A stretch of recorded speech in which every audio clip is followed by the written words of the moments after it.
This is the second part of a three-part series on goal setting. The second part is going to be talking about how to set a goal, because I think that's something that a lot of people struggle with is understanding what type of goal to set and making sure that the goal actually makes sense for them in their life.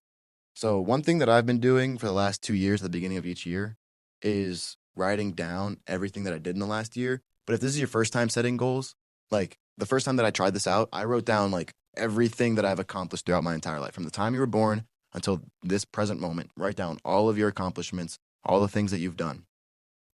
Okay? Write them down. Go through it. Just keep going and going. Brainstorm. All right. A lot of goal setting is brainstorming. So it's navigating your own mind. Now, once you've done that, you want to think about, where are you currently at in life, and are you happy with where you're at in life?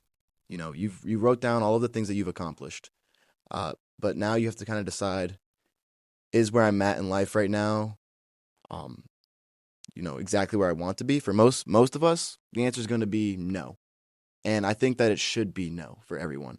And that's not to say that you shouldn't be happy in life. I think that you can be happy in life and also not complacent. The problem is that people grow complacent, and then they are happy, but only for a moment, because complacency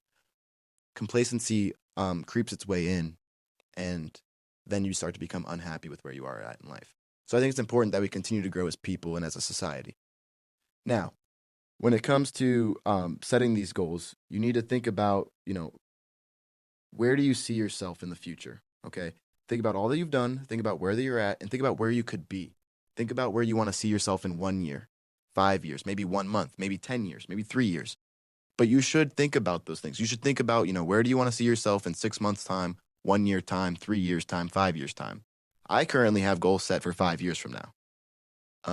And that's something that I'm currently working on more so, because I've really in the past only set goals for like 1 year. I'm trying to broaden that scale out to be 5 years. But where do you see yourself in those different frames? And I want you to really like close your eyes and envision that life. What does it look like? What does the ideal life look like for you? What type of things do you have? What type of relationships do you have? And I need you to really think about why. Why do you want those things in your life? Why are those the things that you see yourself having?